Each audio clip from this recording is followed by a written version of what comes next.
Hello दोस्तों, इस video में हम लोग सीखेंगे क्लास 10 राजीव प्रकाशन के इंग्लिश प्रोज के पहले लेसन के बारे में, जिसका नाम है लेटर टू गॉड। इसके लॉन्ग आंसर टाइप क्वेश्चन के बारे में। तो आइए दोस्तों, हम लोग वीडियो को शुरू करते हैं। Long answer type question. पहला क्वेश्चन है what was Lencho's pride and possession. इसका हिंदी में अर्थ होता है लेंचो का गर्व और अधिकार क्या था। इसका आंसर है Lencho was a poor farmer who lived in A solitary house on the top of A low hill in the valley. इसका हिंदी में अर्थ होता है लेंचो एक गरीब किसान था जो घाटी में निचली पहाड़ी के चोटी पर एकांत घर में रहता था।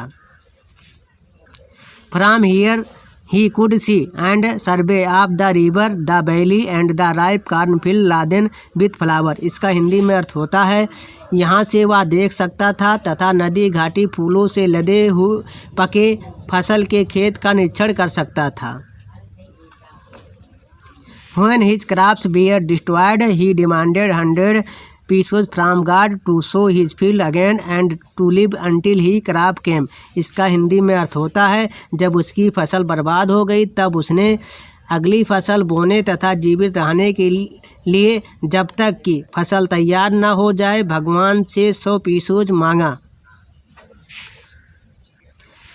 10 Lencho's pride and possession was his harvest and his great faith in God. इस प्रकार से लेंचो का गर्व और अधिकार उसकी हार्वेस्ट और भगवान में उसका अटूट विश्वास था। दूसरा क्वेश्चन है bring out Lencho's immense faith in God. इसका हिंदी में अर्थ होता है लेंचो का ईश्वर के प्रति विश्वास को व्यक्त करिए। इसका आंसर है Lencho was a hard worker. इसका हिंदी में अर्थ होता है लेंचो एक कठिन परिश्रमी था। He work in his field like an animal. वह इसका हिंदी में अर्थ होता है वह एक जानवर की तरह अपने खेतों में काम करता था। When the hail stones destroyed his crop completely. इसका हिंदी में अर्थ होता है जब ओलों ने पूरी तरह से उसके फसल को बर्बाद कर दिया। He wrote a letter to god and requested him to send 100 pieces. इसका हिंदी में अर्थ होता है तब उसने भगवान के पास पत्र लिखा और 100 पीसेज भेजने के लिए उनसे निवेदन किया। So that he could live and so his field again. इसका हिंदी में अर्थ होता है ताकि वह जीवित रह सके और पुनः अपने खेतों में बीज बो सके। He found only 70 pieces. वह केवल 70 पीसेज ही पाया। And he wrote another letter to god to send the rest of the money. और शेष धन भेजने के लिए उसने भगवान के पास दूसरा पत्र लिखा। But not through mail because the post office employees bear a bunch of crooks. लेकिन इसका हिंदी में अर्थ होता है लेकिन डाक के द्वारा नहीं, क्योंकि डाक ऑफिस के कर्मचारी बेईमानों के समूह हैं। तीसरा क्वेश्चन है how did the hail stones affect Lencho's field. What was Lencho's only hope. इसका हिंदी में अर्थ होता है ओलों ने किस प्रकार लेंचो के खेतों को नष्ट कर दिया। लेंचो की आखिरी उम्मीद क्या थी। इसका आंसर है लेंचो वाज ये फार्मर। इसका हिंदी में अर्थ होता है लेंचो एक किसान था। His crops bear almost about to ready. उसके फसल लगभग तैयार होने ही वाले थे। The crops needed a downpour or at least a shower. इसका हिंदी में होता है फसल को एक मूसलाधार बारिश या कम से कम एक बौछार की ज़रूरत थी। But the hailstones along with the rain began to fall. इसका हिंदी में अर्थ होता है लेकिन बारिश के साथ ओले गिरने लगे। For an hour the hail rained on the house the garden the hillside the cornfield and the whole valley. इसका हिंदी में अर्थ होता है 1 घंटे तक ओले की वर्षा घर, बगीचे, पहाड़ी की तलहटी, अनाज के खेत और संपूर्ण घाटी में होती रही। The field was white as if covered with salt. इसका हिंदी में अर्थ होता है खेत सफ़ेद हो गया जैसे वह नमक का ढका हुआ हो। दस the hail stones affected Lencho's field, इस प्रकार से ओलों ने लेंचो के खेत को नष्ट कर दिया। Even there was not a single flower left on the plant, इसका हिंदी में अर्थ होता है यहाँ तक कि पौधों पर एक भी फूल नहीं बचा था। There was no one to help him in his problem, इसका हिंदी में अर्थ होता है उसके इस दुख में उसकी मदद करने वाला कोई नहीं था। He had only one hope, help from God, इसका हिंदी में अर्थ होता है उसकी एकमात्र आशा थी, उम्मीद थी कि भगवान से सहायता। इसलिए लेंचो रोट ये letter to god to send 100 pesos, इसलिए लेंचो ने 100 पीसोज भेजने के लिए ईश्वर के पास पत्र लिखा। चौथा क्वेश्चन है how did post office employees help Lencho, how did Lencho react to their help, इसका हिंदी में अर्थ होता है पोस्ट ऑफिस के कार्यरत लोगों ने लेंचो की सहायता किस प्रकार की, उनकी मदद के प्रति लेंचो ने क्या प्रतिक्रिया दी। इसका आंसर है the post office employees were nice and generous, इसका हिंदी में अर्थ होता है डाकघर के कर्मचारी अच्छे उदार थे। व्हेन द पोस्ट मास्टर सा द लेटर टू गॉड, इसका हिंदी में अर्थ होता है जब पोस्ट मास्टर ने भगवान के नाम का पत्र देखा।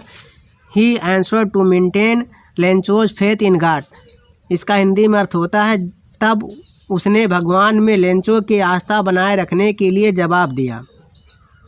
ही gave up a part of his salary and asked all other employees to help, इसका हिंदी में अर्थ होता है उसने अपने वेतन का एक हिस्सा दिया और अन्य सभी कर्मचारियों से सहायता के लिए कहा। Even he asked his friends to contribute for a cause of the charity, इसका हिंदी में अर्थ होता है यहाँ तक कि उसने अपने मित्रों से भी दान के लिए योगदान करने के लिए कहा। दस ही मैनेज टू कलेक्ट 70 पीसोज, इस प्रकार से वह केवल 70 पीसोज ही एकत्र कर पाया। Lencho was not surprise to receive the letter, इसका हिंदी में अर्थ होता है लेंचो पत्र को पाकर आश्चर्यचकित नहीं हुआ। बट ही वाज एंग्री, लेकिन वह नाराज हो गया। Because he got only 70 pesos instead of 100 pesos, क्योंकि 100 पीसोज के बदले उसे 70 पीसोज ही मिले थे। He wrote another letter to god asking to send the rest the money, इसका हिंदी में अर्थ होता है उसने बचा हुआ पैसा भेजने के लिए भगवान के पास दूसरा पत्र लिखा। पांचवा क्वेश्चन है sketch the character of the following Lencho the post master, इसका हिंदी में अर्थ होता है निम्नलिखित व्यक्तियों के चारित्रिक विशेषताएं बताएं। लेंचो और पोस्ट मास्टर, इसका आंसर है पहला लेंचो। इंट्रोडक्शन, इसका हिंदी में अर्थ होता है प्रस्तावना। Lencho was a farmer who lived on the top of A low hill in A valley, इसका हिंदी में अर्थ होता है लेंचो एक किसान था जो एक घाटी के निचली पहाड़ी के चोटी पर रहता था। दूसरा हेडिंग ये हार्ड वर्किंग फार्मर, इसका हिंदी में अर्थ होता है परिश्रमी किसान। Lencho was a simple and a hard working farmer who work as an ox in his field, इसका हिंदी में अर्थ होता है जो बैलों की तरह अपने खेतों में काम करता था। हिज फेथ इन गॉड, इसका हिंदी में अर्थ होता है भगवान पर उसका विश्वास। Lencho had firm faith in God, Lencho को भगवान में अटूट आस्था थी। ही believe that God would help him in misery, इसका हिंदी में अर्थ होता है वह विश्वास करता था कि भगवान कष्ट में उसकी मदद जरूर करेगा। इनोसेंट मैन, इसका हिंदी में अर्थ होता है मासूम इंसान। Lencho did not know that there was no such living person as god who could send him money, इसका हिंदी में अर्थ होता है लेंचो को यह पता नहीं था कि भगवान जैसा कोई जीवित इंसान है जो उसे पैसा भेज सके। कंक्लूजन, जिसका हिंदी में अर्थ होता है उपसंहार या निष्कर्ष। Lencho did not no world affairs, he was only A devote of God, इसका हिंदी में अर्थ होता है लेंचो दुनियादारी नहीं जानता था, वह केवल ईश्वर का भक्त था। Post master introduction. The post master was a fat and amiable fellow. इसका हिंदी में अर्थ होता है पोस्ट मास्टर एक मोटा और मैत्रीपूर्ण व्यक्ति था। काइंड हार्टेड, दयालु हृदय वाला। He himself gave up a part of his salary and asked other employees to help. इसका हिंदी में अर्थ होता है वह स्वयं अपने वेतन का एक हिस्सा दिया तथा सहायता के लिए अन्य कर्मचारियों से कहा। ये सेंसिबल पर्सन। इसका हिंदी में अर्थ होता है एक समझदार व्यक्ति। He understood Lencho's faith in god. वह भगवान में लेंचो की आस्था को समझ गया। Empathic person. इसका हिंदी में अर्थ होता है सहानुभूति रखने वाला व्यक्ति। He felt happy and satisfied when Lencho received the money because he loved to help others. इसका हिंदी में अर्थ होता है लेंचो को पैसे मिलता देख वह खुश और संतुष्ट हुआ क्योंकि उसे दूसरों की मदद करना अच्छा लगता था। कंक्लूजन, उपसंहार या निष्कर्ष। Thus the postmaster was interested in good deed. इसका हिंदी में अर्थ होता है इस प्रकार से पोस्ट मास्टर अच्छे कार्यों में रुचि रखने वाला व्यक्ति था।